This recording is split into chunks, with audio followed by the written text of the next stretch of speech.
Tell me, was any of this ever real? I didn't want you to find out like this. Emma had never imagined that rock bottom would come disguised as a posh cafe, half a latte, and a phone call offering her a lie in exchange for money. A role, they said. Just one weekend. Pretend to be a CEO's wife.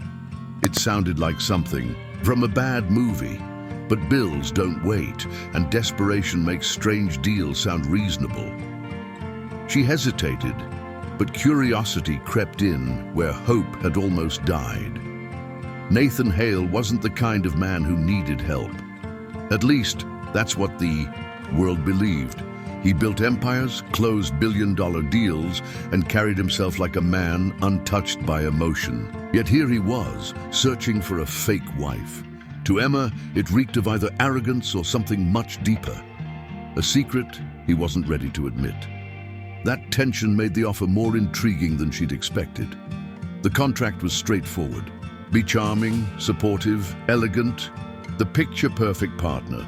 No one could know it was fake. Emma scanned the pages, trying to see between the lines. Why this retreat? Why now? Nathan claimed he wanted to appear grounded for an upcoming board announcement, but something in his eyes hinted at more than just appearances. Emma knew how to fake chemistry, but what if she had to fake something else too?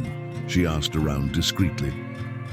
Nathan's reputation was pristine on paper, but frigid in person.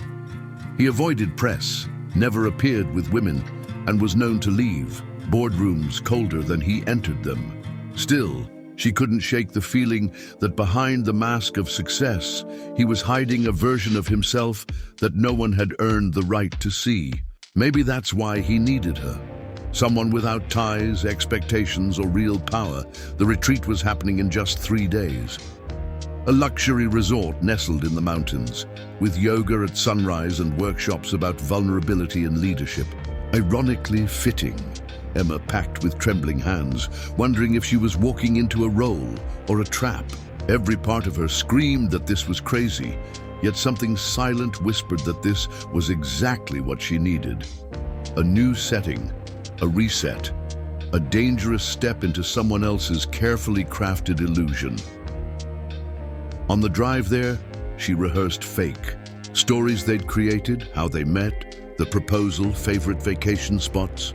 Nathan had insisted they get their lies straight, but barely looked at her during the conversation. Cold, distant, like even practicing affection made him uncomfortable. Emma played along, but it felt more like prepping for a performance than creating a bond. Still, something about his silence was louder than any scripted line. As the resort came into view, so did the enormity of what she'd agreed to. This wasn't just about pretending, it was about stepping into a story already in motion, one where trust was scarce and appearances were everything. Emma wasn't sure if she was the actress or the next pawn. What she didn't know was that the retreat wouldn't just test her role, it would test her heart and everything she thought she understood about connection. The retreat was breathtaking, a mix of glass-paneled elegance and forest serenity, like nature and capitalism, had agreed to coexist for a weekend. The staff greeted Emma as Mrs. Hale, and each time it echoed in her ears like a lie she hadn't rehearsed enough. Nathan remained a few steps ahead, nodding politely but offering no warmth. From the outside, they looked like a couple. Inside, they were strangers, wearing titles that didn't fit. At breakfast, Emma tried to break the ice with small talk, a joke, a compliment, even a question about his sleep. Nathan gave clipped responses, always polite, never personal. His smiles were brief and strategic. To the employees gathering around them, they were a power couple in harmony. But Emma felt like she was clapping for a performance she hadn't seen the script for. The disconnect was deafening. Team-building activities began quickly, guided meditations, trust falls, couple yoga. Emma wasn't sure which part was more awkward, pretending to be emotionally close or physically coordinated. During one exercise, Nathan's hand brushed against hers and he flinched slightly. She laughed it off, but the tension was palpable. Every movement screamed, "Don't get too close." Yet something about his restraint made her lean in closer, emotionally, if not physically. Despite his coldness, Emma began to notice flickers of sincerity. The way he helped a nervous intern through a speech or offered water to someone mid-yoga. Nathan was guarded, but not cruel. There were traces of a man who once cared deeply and maybe still did, somewhere under layers of boardroom armor. It made her wonder, was he protecting himself from others or from himself? That night, during dinner, a colleague asked how they met. Emma held her breath as Nathan answered smoothly, weaving the fake story with precision. It was flawless, but it lacked soul, so she added a detail, a look they shared across a crowded room. And to her surprise, Nathan smiled. Not the tight-lipped kind, but one with a glimmer of truth. The moment passed quickly, but Emma caught it. Something cracked. Later, on the balcony overlooking the forest, Emma asked him if this retreat was really about the investors. Nathan paused. "Partly," he said, and nothing more. But that pause carried weight. It was like watching someone balance on the edge of a sentence they're too afraid to finish. The emotional story unfolding was no longer just hers. Something in him was responding, hesitating, maybe even longing. Emma returned to her room feeling conflicted. She was supposed to be playing a role, keeping things professional, light, detached. But how could she, when every silent glance and awkward touch whispered that there was more beneath the surface? That this wasn't just a retreat for the company, but a retreat from something deeper, more personal, and possibly more painful. By the third day, something had shifted. The rehearsed smiles between Emma and Nathan began to soften into something warmer, not quite real, not quite fake, just something in between. Around the other employees, Emma laughed easily, told stories, and joined in every activity. Her presence brought lightness to the retreat, the kind that doesn't come from role-playing, but from genuine warmth. People liked her. More importantly, they liked them. Nathan noticed it too. At first, he seemed surprised by how naturally Emma connected with everyone. Then, almost reluctantly, he started opening up. He let himself enjoy the laughter during the group cooking class, where Emma burned the garlic and made everyone crack up. Later, she caught him watching her when he thought no one was looking. It wasn't desire in his eyes. It was admiration, maybe even gratitude. They started having unscripted moments, a shared joke walking back from a mindfulness session, a quiet coffee before sunrise while the rest of the group still slept. It was during these in-between times that Emma felt something unspoken building between them. And when Nathan let out a genuine, unguarded laugh after she teased him about his terrible downward dog pose, she realized she wanted to see that side of him again and again. She was no longer just pretending, she was participating. She offered ideas during the leadership roundtables, and Nathan listened. The team noticed too. "She balances you," one employee whispered with a smile. Emma blushed. Nathan didn't correct them. In fact, he just nodded. Those words lingered in her mind. Balances you. Wasn't that what partners were supposed to do? Even fake ones? That evening, during a group bonfire, someone passed Emma a guitar. She strummed a soft melody and began to sing a nostalgic tune from her childhood. Nathan sat quietly, his eyes fixed on her. It wasn't just her voice. It was the vulnerability she offered so effortlessly, the very thing he avoided. When the song ended, he clapped softly, then whispered, "You don't even realize how much light you bring, do you?" Emma felt something stir deep inside, not the flutter of romance, not yet. It was more complex than that. It was the feeling of being seen for the first time in a long time. And it wasn't just her. She saw Nathan too, Not the CEO with a fortress of control, but the man who had been quietly aching for something real.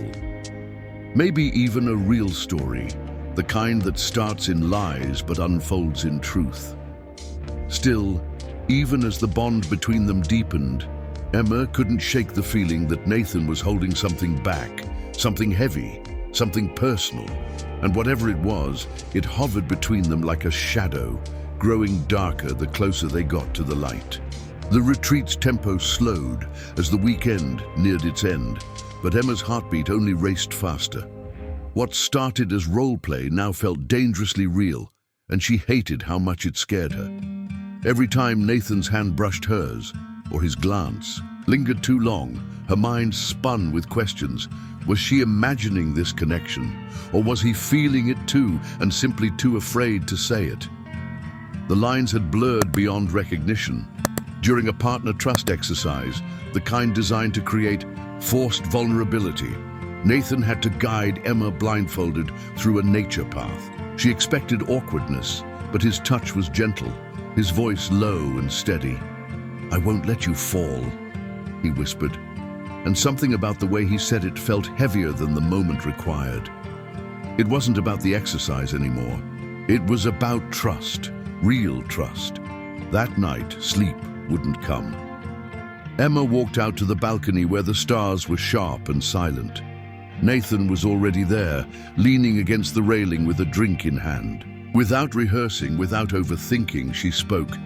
"I know this was supposed to be fake, but somewhere along the way, I stopped pretending." The words hit the night air like a firecracker. Fragile, bold, irreversible. He turned to her, face unreadable, and for a heartbeat she feared she'd misread everything. But then he exhaled slowly, like a man who'd been holding his breath for years. "I didn't expect this either," he said. "I never do feelings. Not anymore." That sentence carried weight, as if loaded with ghosts. And even though he didn't explain, Emma knew this was more than just emotional caution. It was a scar. Nathan confessed carefully to a past betrayal, not just in love, but in trust. A woman he had once opened up to had used his vulnerability against him, leaking details to the press, shattering what little softness he had left. Since then, he'd built walls so high that even kindness couldn't scale them. But Emma, she had walked in uninvited and left fingerprints all over the walls without even trying. For the first time, Nathan didn't pull away. He listened. He asked about her past, her struggles as an actress, her fears. And for a few hours, they weren't CEO and fake wife. They were two people in the dark with nothing but truth between them. It felt like the kind of moment that belonged in touching stories, the ones where hearts start to recognize each other before minds do. But as they sat in that silence, something else hung heavy in the air. Emma could feel it, like a secret, waiting at the edge of a sentence. She didn't know it yet, but behind Nathan's softening eyes, there was still something he hadn't shared. Something bigger than past pain, something that might change everything. Emma couldn't sleep. Her heart had opened, and with it came the gnawing urge to understand more. Something still didn't sit right. Nathan had shared his emotional wounds. Yes, but her instincts whispered that wasn't the full story. She had seen enough human behavior, both on stage and in life, to know when someone was still acting. So the next morning, while Nathan was in a leadership session, she wandered into his temporary office. Just to look around, she told herself, the folder wasn't hidden. That was the strange part. It lay there, half covered, as if it wanted to be found. Inside were documents labeled Wellness Retreat Evaluation, Phase 1, names, rankings, notes about employees. But what broke Emma's heart was the cold logic of it all. Emotional engagement scores, leadership potential, low retention value. This retreat wasn't for team building, it was a data harvest. A corporate reaping masked by yoga mats and group bonding. Her stomach turned. All those smiles, all the vulnerable stories shared around fires and massage tables. It had all been a setup. But worse than that, she had been a part of it. Her warmth, her authenticity had made the retreat feel safer, more real.